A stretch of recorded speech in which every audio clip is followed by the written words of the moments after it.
we start class 8 history chapter number 7, that is weavers, iron smelters and factory owners. In this chapter we will see the condition of the factories owner and condition of the weavers in India during the time of British. So we will see tell the story of the craft industries of India during British rule.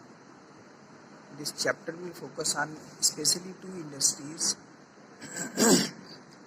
that is, first is textile industries and second is iron and steel industries.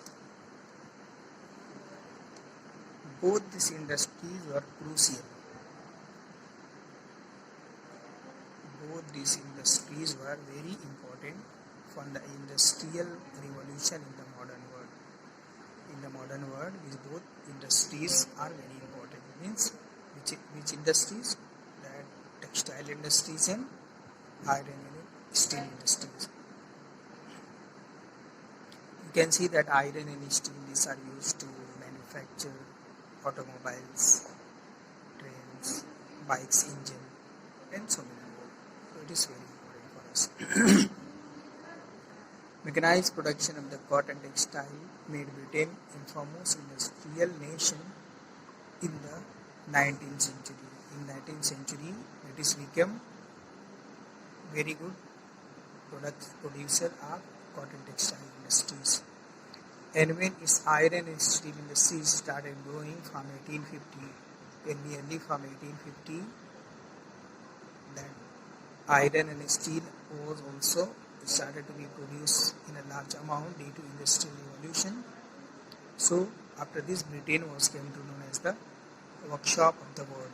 Why it was called workshop of the world? Because of the huge production of the cotton textiles, cotton fabrics, and iron and steel materials.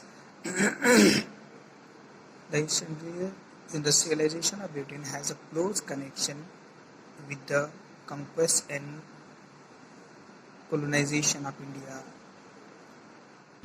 That colonization of India, that British make the India their colony.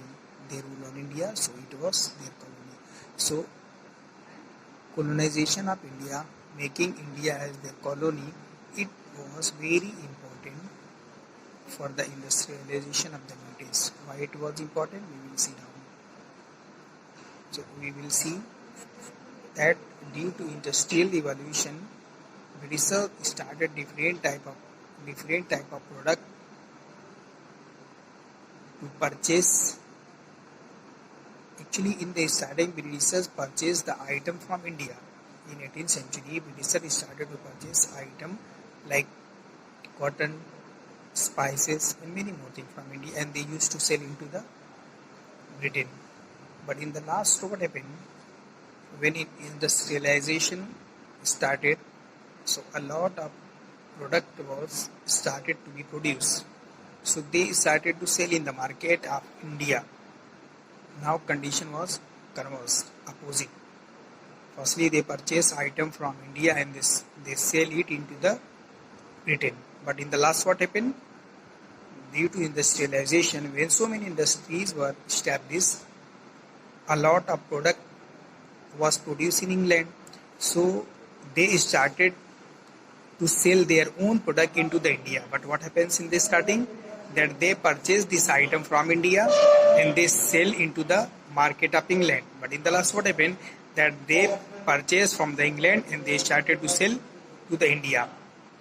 And now we will see that the product which was produced in England and it was brought to India, it flooded India. So what was the condition of India? It was beneficial for the Indian people or it was harmful for the Indian people. We will see this all in detail. Indian textile and the world market. Around 750, before the British conquered the Bengal, before the British controlled the Bengal, India was by far the world's largest producer of cotton textile.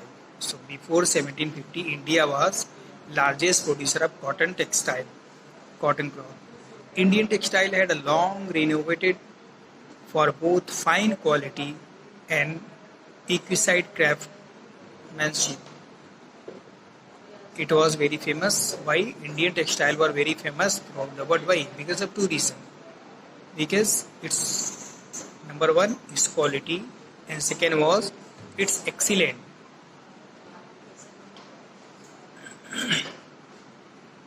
They were extensively traded in South India, and where this Indian cotton textile were traded, so it was traded to Southeast Asia, Java, Sumatra, and Penang, and West and Central Asia also.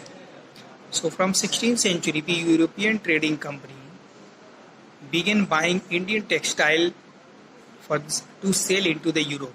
They started to sell into the Europe.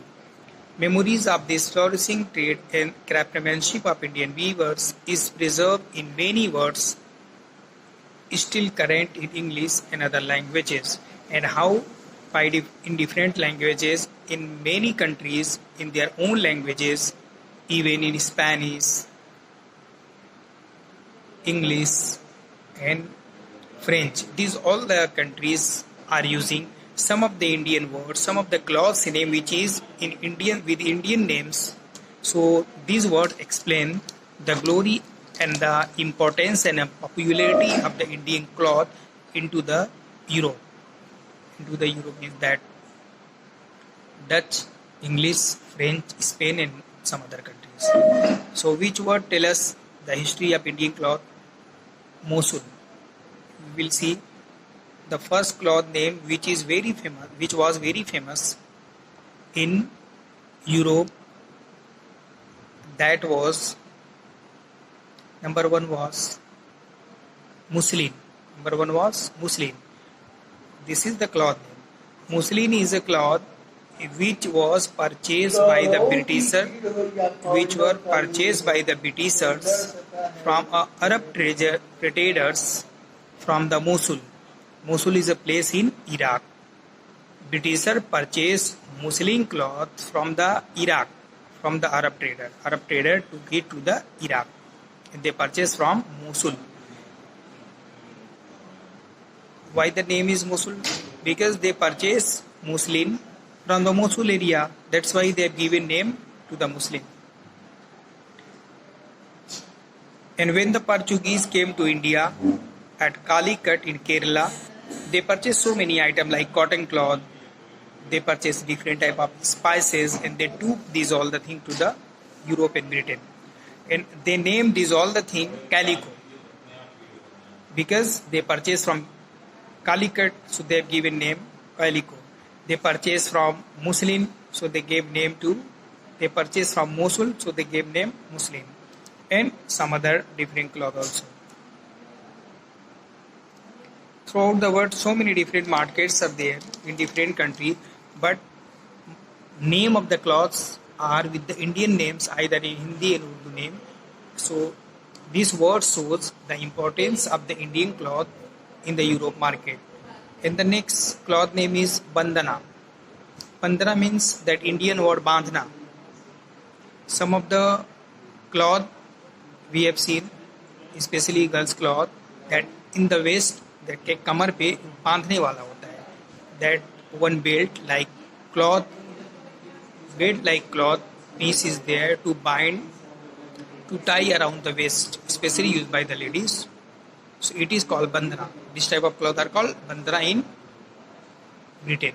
So it is bandana. And after that, chins. Chins is made by cheat. Suppose there is ink in my pen, and if I will do in this way, or there is color in my hand, and if I will do in this way, some cheat will be there here. If I will do in this way, colors are there in my hand, I will do in this way, cheat will go there. So this type of designing, the dotted designing, small designing, it is called cheat. And this from cheat, the name of the cloth is given chin.